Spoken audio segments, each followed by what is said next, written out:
This video is brought to you by Battlezoo Eldamon. This expansion to Pathfinder 2nd Edition and D&D 5e is a Pokemon-style rule set that will allow all players to collect, befriend, train, and evolve 160 different Eldamon. Join the Kickstarter campaign for Battlezoo Eldamon today.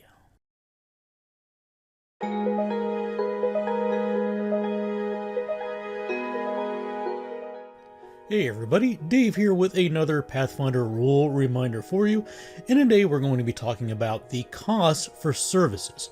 So in my previous rule reminder, we talked about how do you kind of determine what services might be available in a given settlement, and that generated a number of questions that took things to the next step and said, now that we have found this person who's willing to do this service for us, how do we know what that person is going to charge?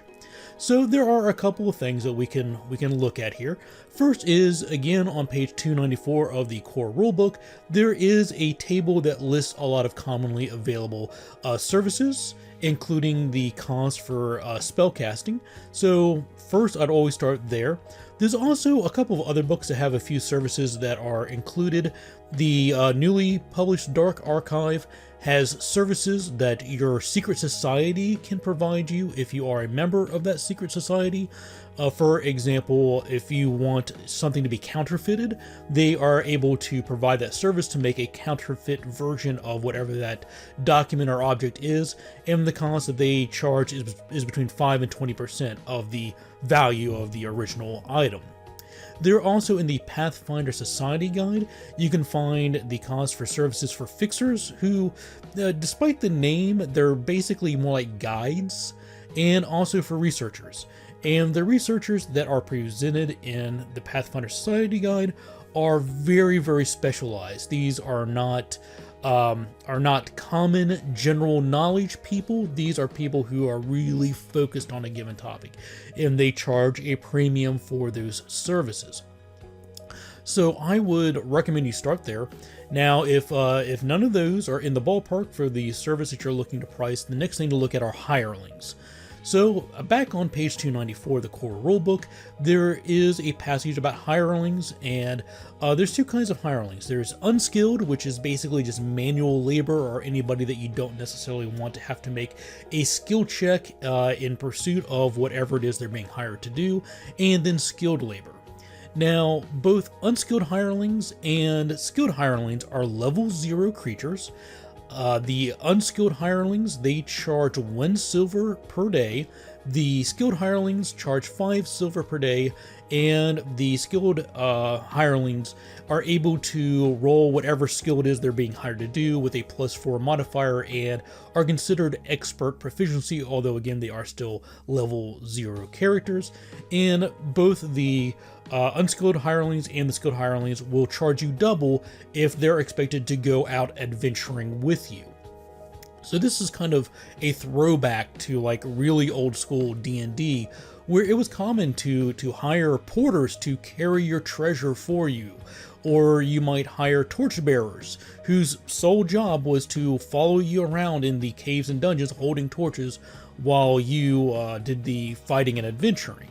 So that's really where I think the hirelings are intended to be, mostly because they are still limited by being level 0 characters. Now, if you want to take it up a notch from there, what I typically do is I would charge basically materials and labor. And materials for whatever a given job is will often be included in the description of whatever that skill check is that you're hiring somebody to do. And in order to determine the labor costs, I go to the earn income table, and I use that as my guideline for what they would charge.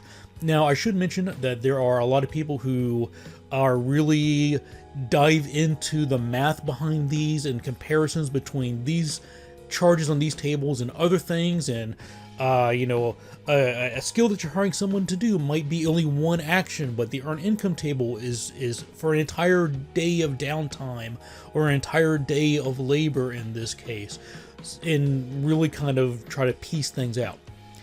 I don't do any of that. I try to keep things quick and simple, make a decision, use some sort of guideline to be in the ballpark, and then keep the adventure moving forward. So I just take what I see on that table, and I usually either apply that or use that as a base. Now, what's on the earn income table is going to assume a couple of things. It is going to assume that there's no travel involved, and it's going to assume that there's no danger involved. So this is for a situation where you walk into a smithy and you want to hire the blacksmith to do something for you. That person's not having to leave, they're not in any inherent danger, so you just use the cost on the table. So for example, if you're in a 4th level settlement and say you're a fighter and you've got a shield that's taken some hits, taken some damage, it's not broken yet, but you need to get that shield repaired and you don't have crafting and nobody in your party has crafting, take it to a smithy. It's a 4th level settlement. I would say that's a 4th level blacksmith. They probably are expert in their trade, so that's going to cost 8 silver for that blacksmith to take the shield and bang out the dents. Now, for repair like this, there is no material cost. It's just, you're just paying for that smith's time and their skill. Now, another common situation might be hiring somebody to transfer a rune. So we'll say that you are in a 3rd level settlement. While you're adventuring, you found a weapon potency rune attached to a weapon that you can't use, and you want to transfer to a weapon that you can use. That weapon potency rune has a value of 35 gold pieces. To transfer a rune, you have to have 10% the value of that rune in materials. So the material cost is going to be 3 gold pieces and 5 silver pieces. And you're in a 3rd level settlement. You find someone who's willing and able to transfer that for you. We're going to say they have expert proficiency.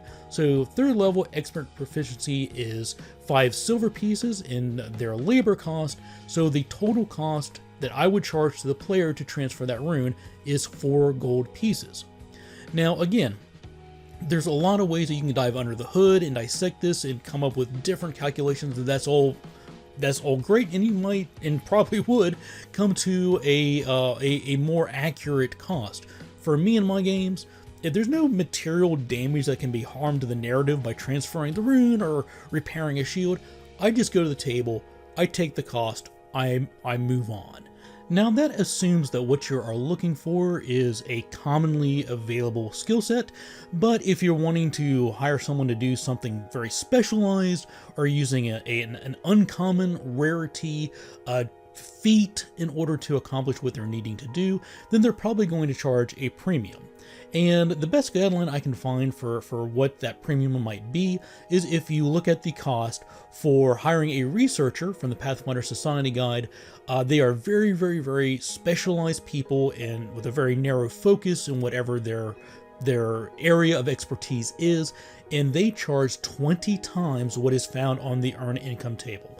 So that's my best guideline for that, 20 times the earn income table if it's an uncommon skill or feat that's required, or if it's very, very specialized. Now, another interesting question that came up in the comments of my previous video had to do with what would be the cost if you want to hire a party of adventurers to go out and do adventuring on your behalf. And the earn income table kind of goes out the window there because we're now talking about specialized skills, we're talking about traveling involved, we're talking about inherent danger, possibly loss of life.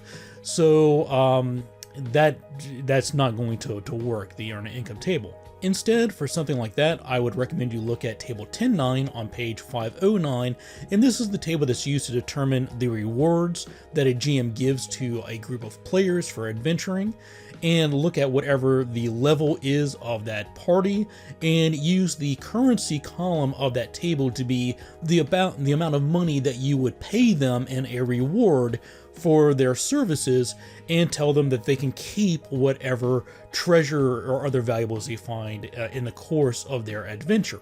So if you are hiring a 4th level adventuring party, assuming that there are 4 members of that party, that would cost you 200 gold pieces, plus an additional 50 gold pieces for every additional party member, and they'd be able to keep whatever treasures they find in the course of performing that duty as well.